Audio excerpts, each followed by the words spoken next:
Yes, sir.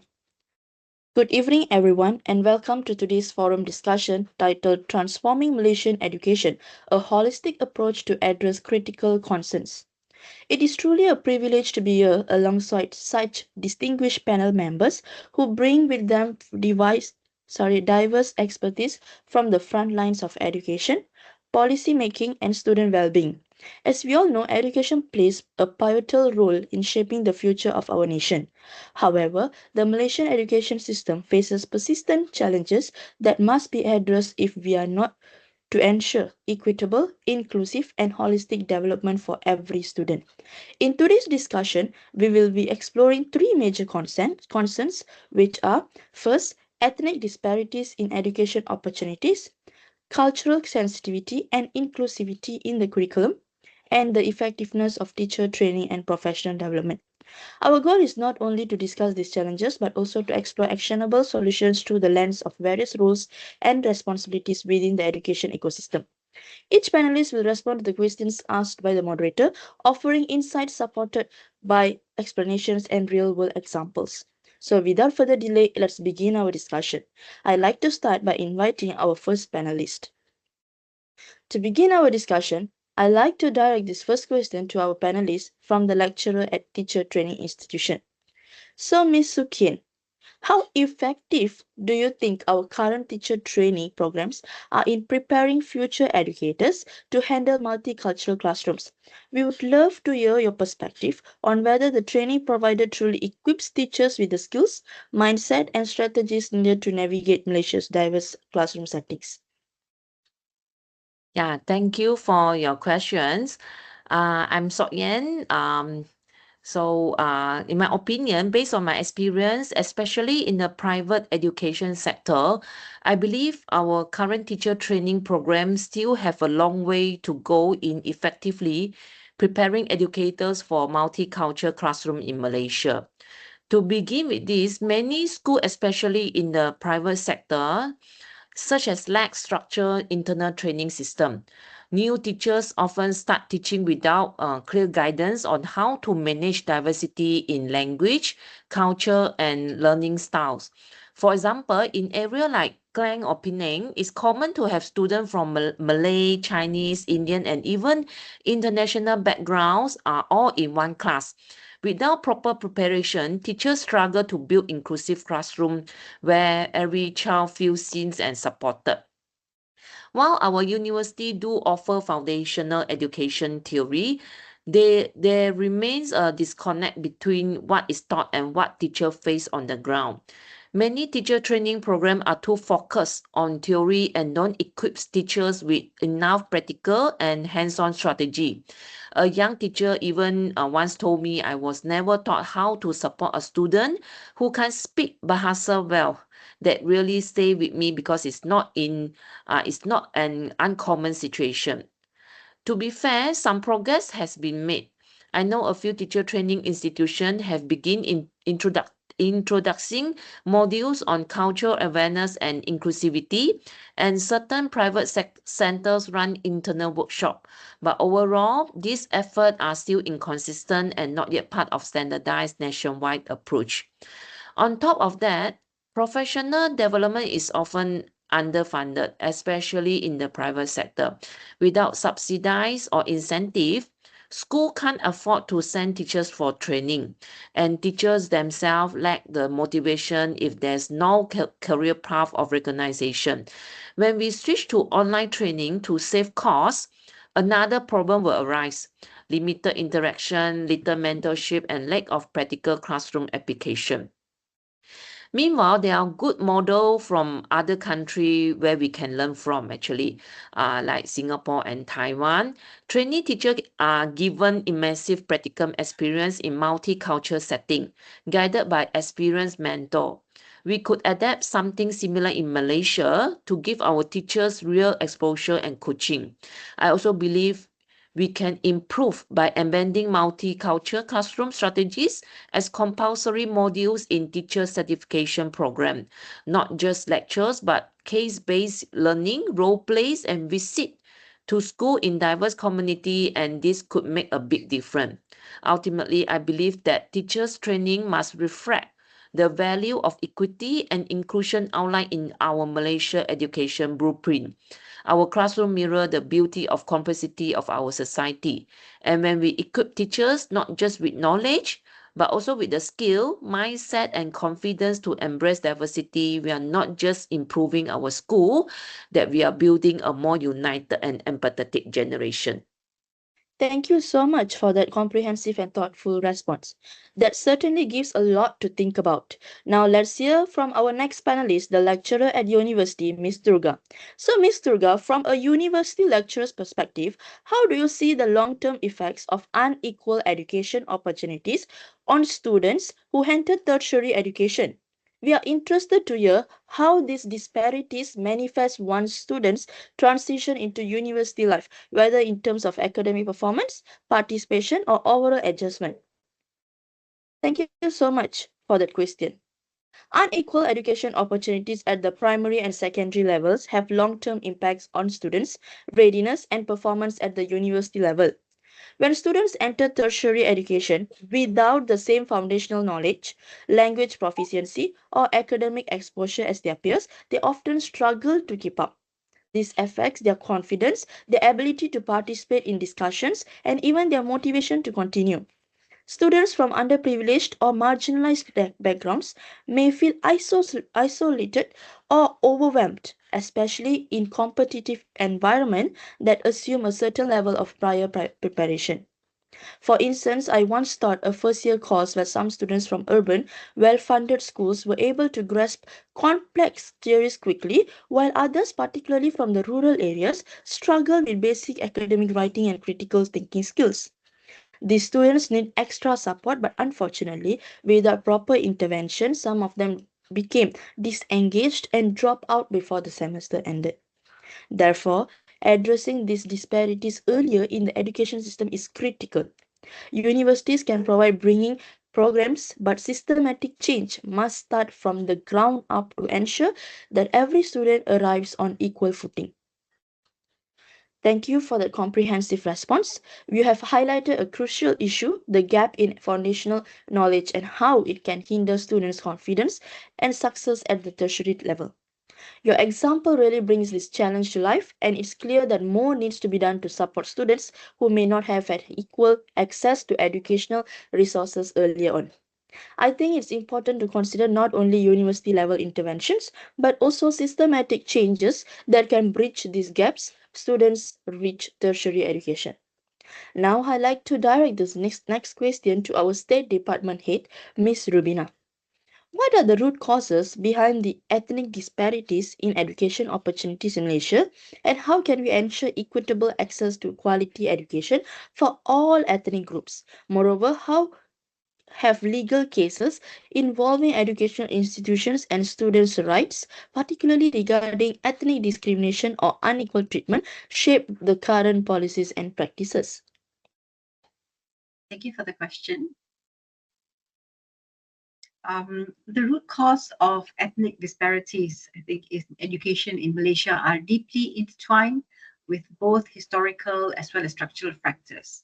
Historically, Malaysia's colonial education system was designed to cater primarily to the needs of the British colonial powers, as well as to serve the Chinese immigrant community that was involved in trade and commerce. This system left the indigenous population and other ethnic groups, particularly Malays and rural populations, with limited access to quality education. Over time, the policies that followed after independence failed to adequately address these disparities, and certain ethnic groups continue to face challenges in accessing quality education resources. Structurally, the disparities are perpetuated by unequal funding allocation, where schools in urban and wealthier areas tend to receive more resources compared to schools in rural or undeserved areas. The lack of infrastructure, teachers' shortages, and disparities in access to technology further compound these issues. Additionally, the language barrier also remains a significant hurdle as some ethnic groups struggle with the national language, Malay, which is the medium of instructions in most schools, while other communities prefer to use their native language. A significant legal case that address this disparities is the Chong Swee Cheng versus Government of Malaysia, where the court deliberated on the violation of constitutional rights of students from marginalized ethnic groups due to unequal treatment and access to resources. The case pointed out that the education system was failing to provide equal opportunities to all ethnic groups, particularly to those who are from the indigenous and rural backgrounds. This legal precedent has since influenced the implementation of policies which is aimed at addressing such disparities, but challenges remain in creating systemic changes that truly level the playing field. To ensure equitable access to quality education for all ethnic groups, policy reforms are very important. The Education Act should be revisited to ensure more equitable funding for schools in underprivileged areas, increase scholarship opportunities for students from marginalized ethnic backgrounds, along with targeted recruitment of teachers in rural and undeserved areas, could help to address these imbalances.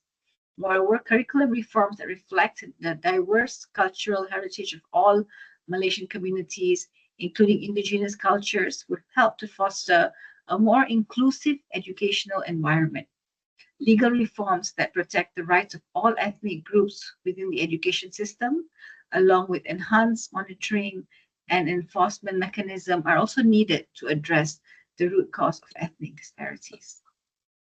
Thank you so much, Ms. Rubina, for your detailed response. It's clear that state level interventions such as targeted resources and programs like mobile learning centers can have a significant impact on narrowing these disparities. Your example of scholarships and teacher recruitment in rural areas is a great initiative that truly demonstrates how addressing regional and ethnic imbalances requires proactive policies. It's encouraging to see that such programs are being implemented to provide equal access to quality education. And I agree that close collaboration between communities, schools, and state departments is essential sorry, for sustainable progress. Now, I'd like to direct the next question to our Professor of Education, Ms. Sham, who has a deep understanding of the national education system. How can the Malaysian education system implement policies that ensure equitable access to quality education for all ethnic groups while maintaining national unity and social cohesion? Of our multicultural society. Malaysia's education system bears the impulse of colonial era structures which introduce divisions that still affects us. The coexistence of national vernacular and private schools has resulted in disparities in funding, infrastructure, and teacher distributions.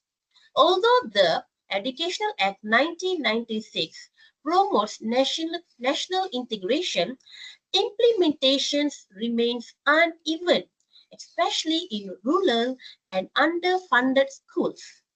As of 2023, over 1,400 schools were considered dilapidated, many in Sabah and Sarawak, home to large indigenous and minority populations. Research by Mr. Lee in 2019 found that ethnic minority students from B40 families face problems like language barriers, poor early education, and poverty. In 2022, around 2.53 percentage of school secondary students from lower income groups drop out, mostly Orang Asli and local students. Mr. Lee suggested that culturally responsive teaching in the national curriculum to include minority cultures and languages. This can help students stay interested in schools and feel proud of their identity. Moreover, equally vital is teacher education. Teachers are agents of change and must be equipped with cultural and linguistic competency to support diverse learners. Inclusive teaching enhances student engagement and reduces inter-ethics tensions. Legally, we must ensure educational policies uphold equality, as in SMK Datuk Bentara Luar versus Parents Teacher Association's PTA in 2018 stated, language policy tensions was exposed, that emphasizing the need for a balanced multilingual approach that preserves Bahasa Malaysia while honoring other ethics languages. And disciplinary systems must also be rehabilitative and culturally respectful. The Sivarasa Rasaya versus Badan Peguam Malaysia in 2010 decisions will remains that inclusivity is not an optional. Instead, it's a constitutional right. To unify these efforts, I propose a national education equity task force to monitor outcomes, guide inclusive policy, and ensure continuous dialogue with all communities. In conclusion, we should not choose between diversity and unity. We need to accept both to build a fair and united and better nation for the future. That's all from me. Thank you. Thank you so much, Ms. Shamini, for that enlightening response. You have made an excellent point about the importance of incorporating cultural competency and inclusive teaching methods into teacher training programs. It's clear that equipping teachers not just with subject knowledge but with the skills to manage and appreciate cultural diversity is key to fostering a more inclusive educational environment. The practical examples you provided, such as mentorship programs and modules on cultural diversity, are vital in building teachers' confidence and competence. I completely agree that teacher training should focus on both understanding cultural dynamics and adapting teacher strategies to meet the needs of all students. Now, I'd like to turn our attention to the mental and emotional well being of students, which is an often overlooked aspect of education. Miss Ko, as a psychologist and expert in student well-being, how do you see the relationship between the education environment and student mental health? What steps can be taken to ensure that students' emotional and psychological needs are addressed, especially in a system dealing with the pressures of academic achievement and cultural diversity? Thank you for your question. Educational environment has a profound impact on students' mental health, which can influence their overall well-being, stress level, and emotional development. High-pressure learning environment combined with few challenges like cultural differences and social expectations. This significantly affect the mental health of the students. Nowadays, most of the students have experienced stress, anxiety, and burnout as they strive to meet academic goals, especially in a setting that highlights exams and high academic performance. Furthermore, the lack of emotional support and limited understanding of psychological needs in the educational environment can worsen students' mental health. It is crucial to recognize that mental health is an integral part of students' overall development and should be addressed alongside their academic progress. For example, I had the experience with students who face some challenges such as language barriers, social isolations, and the pressure from family expectations. I had a student whose mother emphasizes academics more than her emotional and social development. When her mother came to school to pick her up, she would ask me about her concern that regarding her daughter's academic performance. These factors that I mentioned above can lead to heightened stress, impact students' ability to focus, and also their engagement in school. Let me share one more case with all of you. Previously, I had a student who was struggling academically due to anxiety and had trouble handling stress. To provide this student psychological support, I gave him a safe space to speak out his struggles and share with him a few strategies to manage stress. Then his well-being and performance have improved significantly. To address this, schools need to integrate mental health support into the educational system, such as having counselors, providing mental health awareness programs, and training the teachers to recognize the signs of emotional distress. Therefore, creating a balanced, supportive environment that focuses on both academic and emotional growth is able to promote holistic development of students in terms of their academic and also emotional development. Thank you. Thank you very much, Ms. Ko, for the insightful response. As we have discussed today, addressing the challenges within the Malaysian education system requires a comprehensive and collaborative approach. Now, I'd like to ask each of our panelists to share their perspective on this final question. Considering the key issues we have covered, which is on ethnic disparities, cultural inclusivity, teacher training, and student well-being, what do you see as the most pressing change needed in the Malaysian education system to create a more holistic and inclusive learning environment? Furthermore, What specific role can each of us, whether as educators, policymakers, or experts, play in driving and supporting this transformation? Let's begin with Ms. Suk Yen as the lecturer at Teacher Training Institution. Yeah, thank you. As a lecturer in a teacher training institution, I believe the most pressing change we need in Malaysia education system is to reform and strengthen teachers training, especially in area of cultural inclusivity and emotional support for students. The four issues we have discussed, such as ethic disparities, inclusivity, teachers training, and student well-being, are all closely connected. But if we want long-term impact, we must begin with the people who are at the heart of the classroom, that is our teachers. From my observation, many training teachers are academically prepared, but they lack hands-on skill to manage a multicultural classroom. For example, a trainee once shared her experience in a rural school where students spoke a different dialect at home. She struggled to engage them because she wasn't trained to adapt her teaching to fit their culture and language needs. This happens more often than we think. Also, teachers today face students who are not just diverse in culture but also in emotional and mental health. Yet many training programs still focus heavily on academic knowledge and not enough on how to care for the whole child. So, as a teacher educator, I believe we need to take some action, such like the first one, include real practical experience in multicultural and underprivileged schools. Second, train teachers in inclusive teaching method and emotional intelligence. And third one, help teachers develop awareness of their own um, biases and build empathy. At the same time, we need support from our stakeholder also.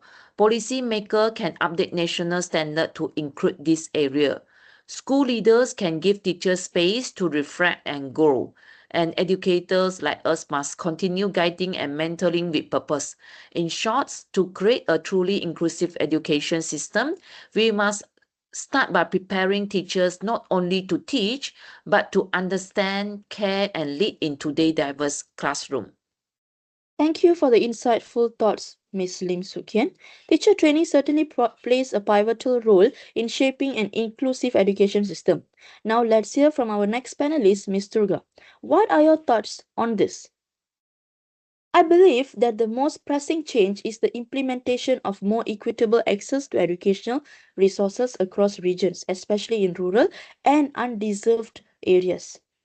We have seen that disparities in educational opportunities can have long term effects on students' academic achievements and their entry into higher education. Ensuring that all students have equal access to quality education from a young age will have a lasting impact on the system. In my role as a university lecturer, I believe it's crucial to advocate for policy reforms that promote equal access and to support research that explores these disparities.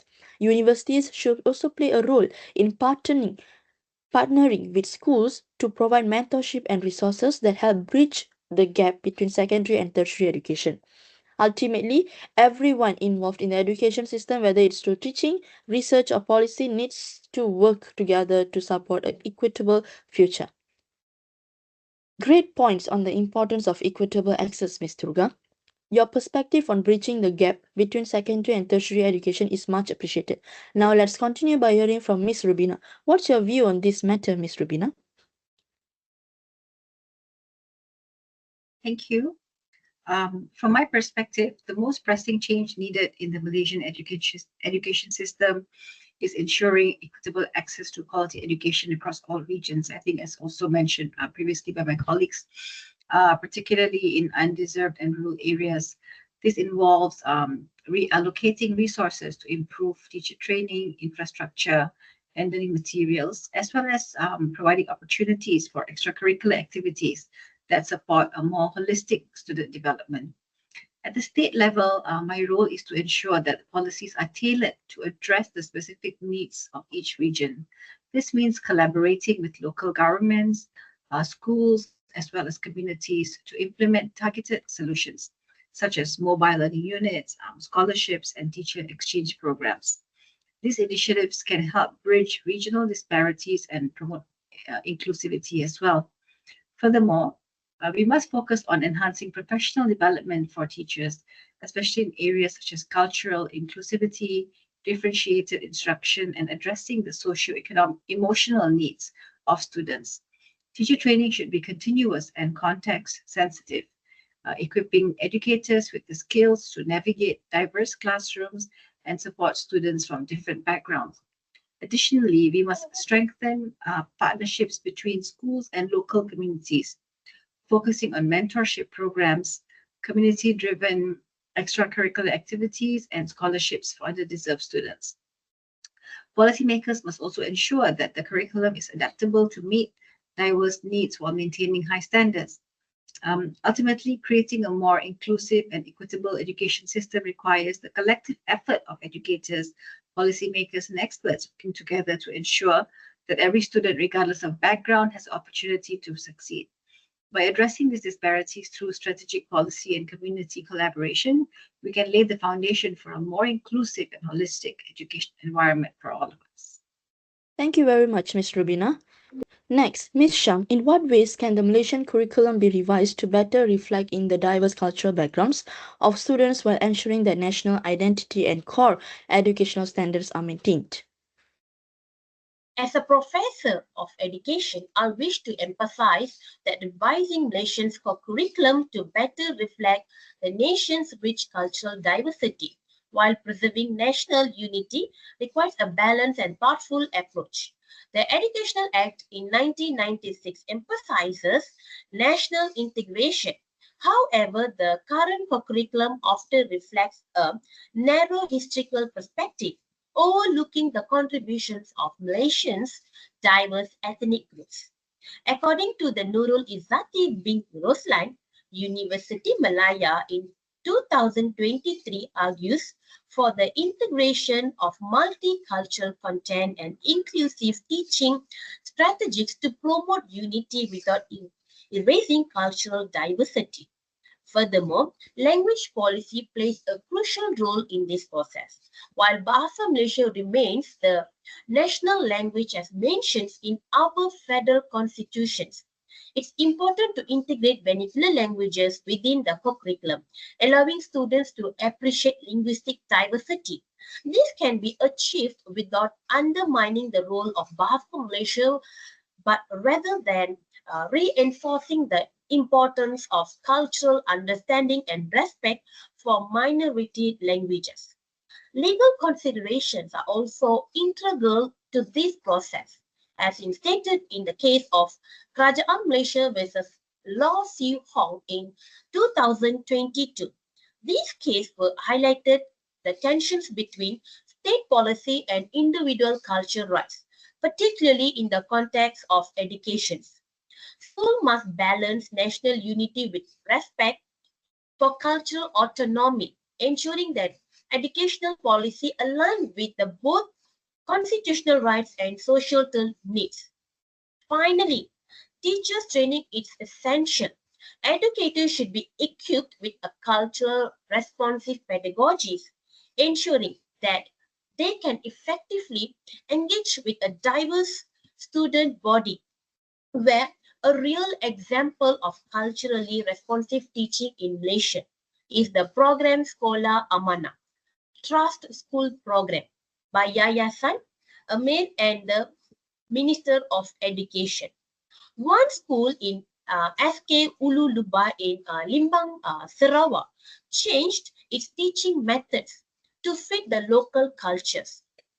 Teachers use the Iban language, traditional stories, and local customs in their lessons. This helps students connect better what they were learning. As a result, students' interest in academic performance and the attendance all improved. This shows that teaching based on culture can help in diverse classrooms. By fostering inclusivity in the classrooms, Malaysia can cultivate a generation that values both its national identity and cultural diversity. Through these strategic reforms, Malaysia's education systems can strengthen national cohesion while celebrating the multicultural heritage. So that's all from me. Thank you so much. Thank you so much for your valuable input on curriculum reform, Ms. Shamini. The need for diverse cultural perspectives is indeed crucial for creating an inclusive environment. Now let's hear from Ms. Go for her perspective on this issue.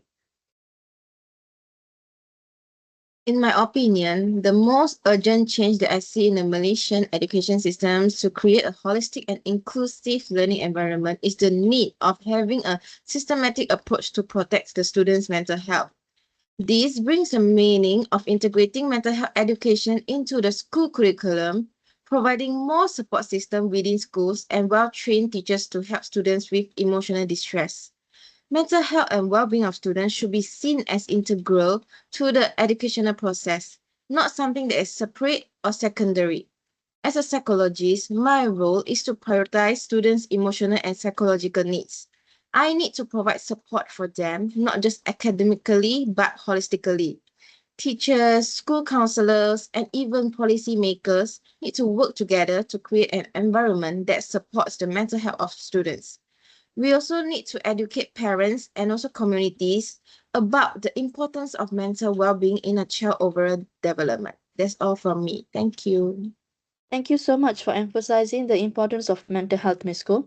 It's vital that we integrate emotional well-being into the educational system to support holistic development. Thank you again to all our panelists for your valuable insights and contributions today. We have covered some crucial issues regarding ethnic disparities, cultural inclusivity, teacher training, and student well-being in Malaysian education. It's clear that a multifaceted approach is needed to bring among meaningful change. As we have seen, collaboration across all sectors, whether it's educators, policymakers, or experts, is key to making progress. Together, we can work towards an education system that is truly holistic, inclusive, and equitable for all. I would like to thank each of our panelists once again for their thoughtful input and everyone here for your attention and participation. This has been a productive discussion, and I hope it sparks further conversations and actions towards transforming our education system. With that, we conclude today's forum. Thank you and have a great day ahead.